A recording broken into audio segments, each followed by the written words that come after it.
So what's it like to go on a trip abroad with my husband's money? My sister-in-law, Betty, arrogantly declared. I wonder how it feels to live not just off your parents, but also off your brother. I retorted, feeling a surge of anger at her audacity.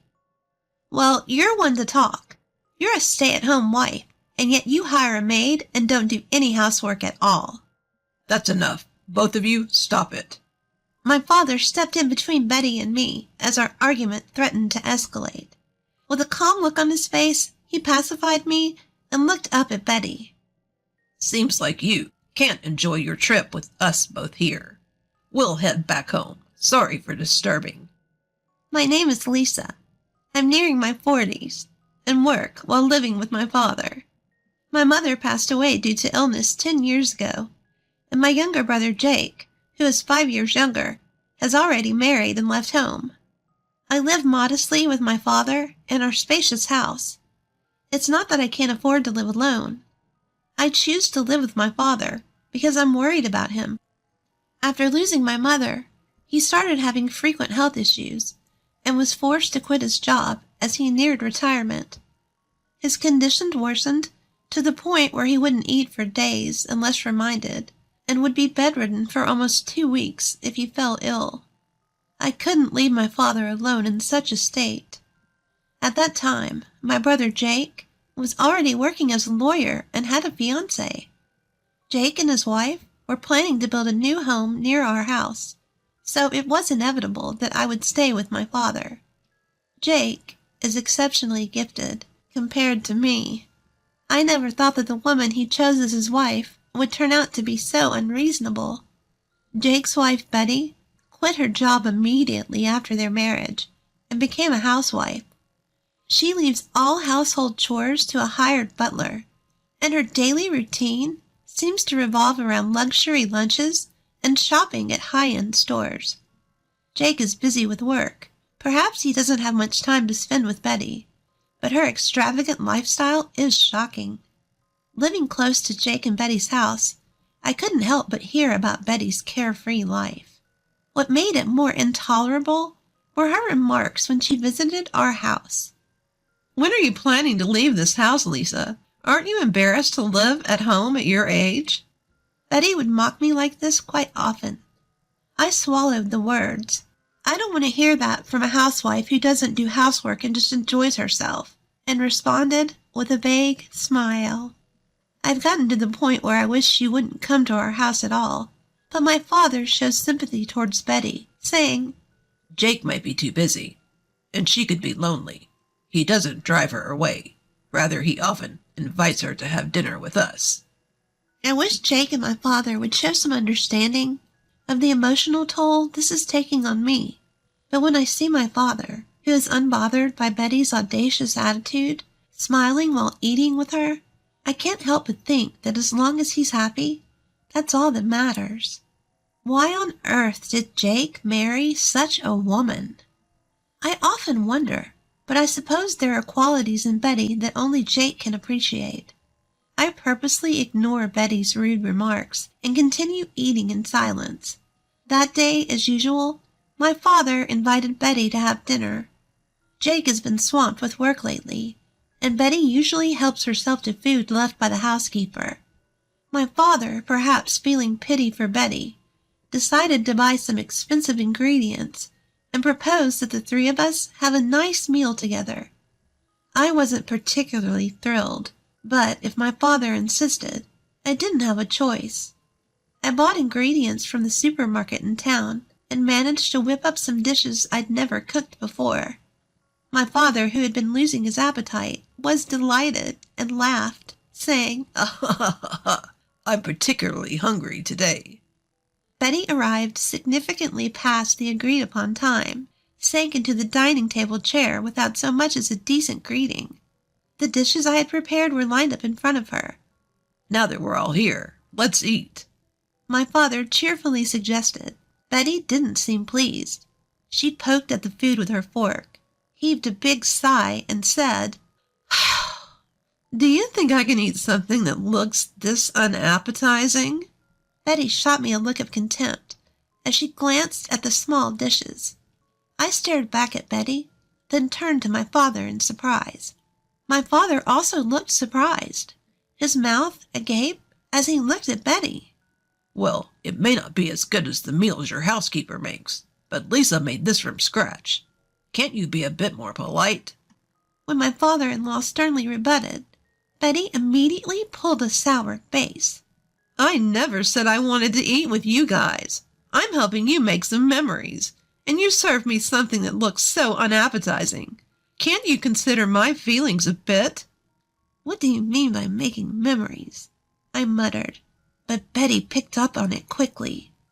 Betty looked down on me and my father, smirked, and said something unthinkable. Well, your father won't live much longer, right? I'm the diligent daughter-in-law keeping him company, so I expect a generous inheritance. At this, both my father and I were left speechless. The living room fell silent. Could this really be the woman that the intelligent Jake chose to marry? Discussing inheritance before someone's even passed away? There's something wrong with that.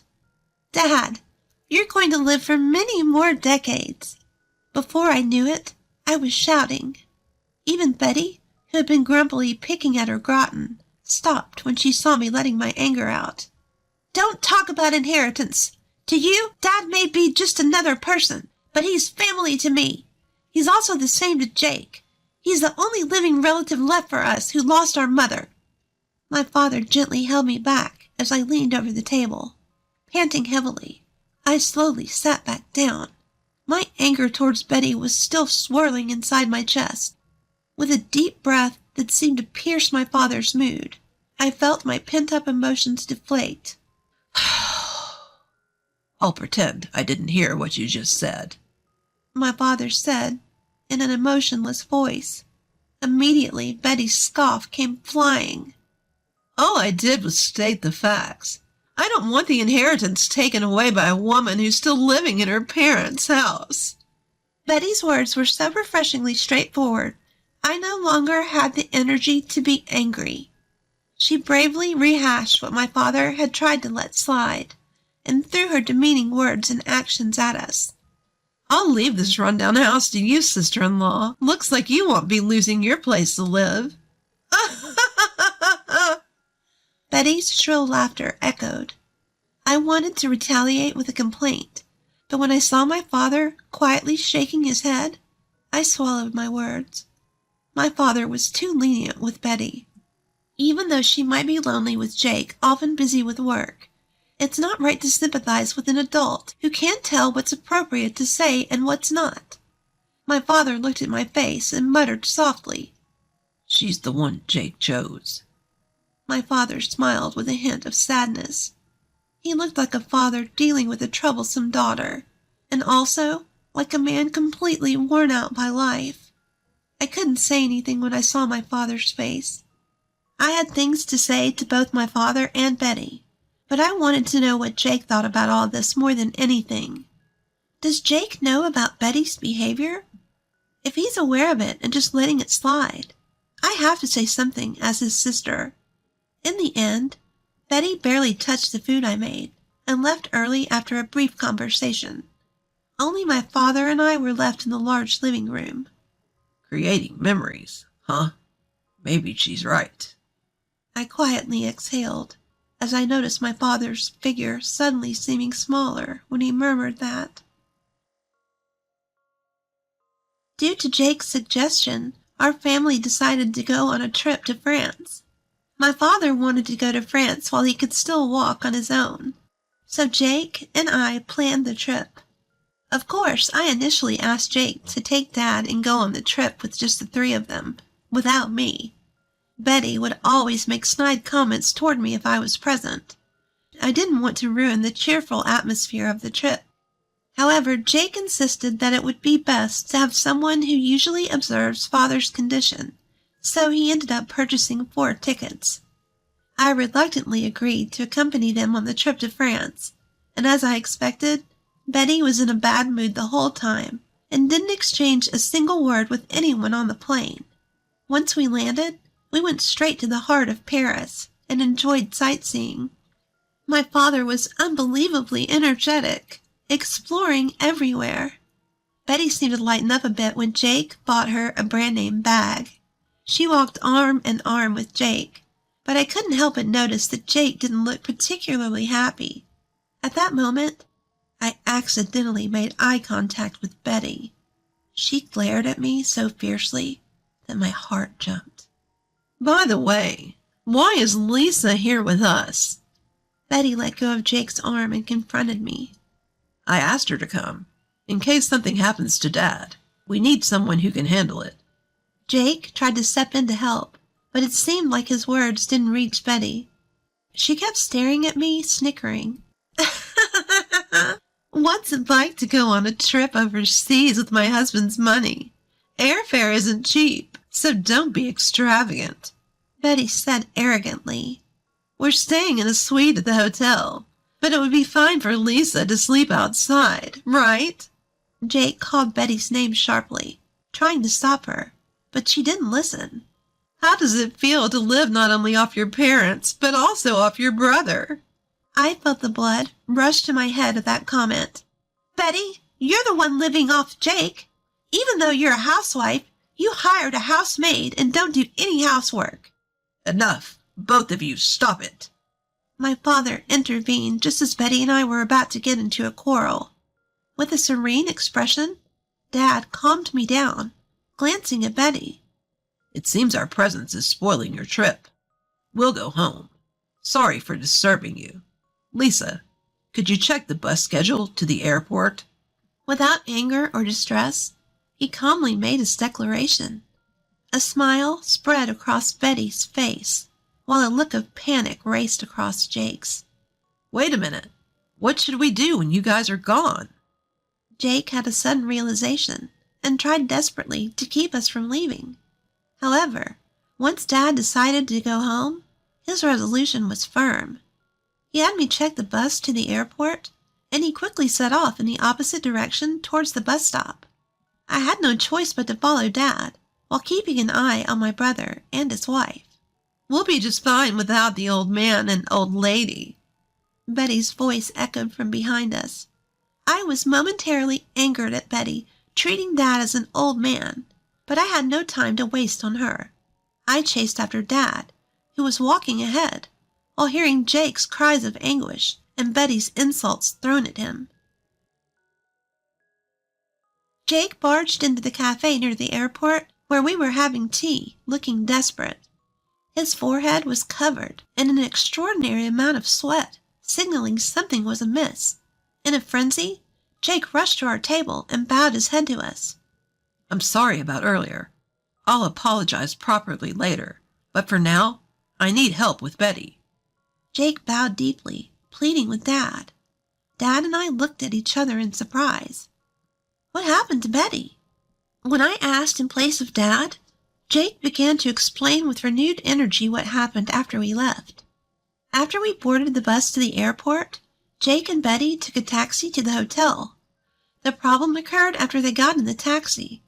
The English that worked at the tourist spots didn't seem to work with the taxi driver.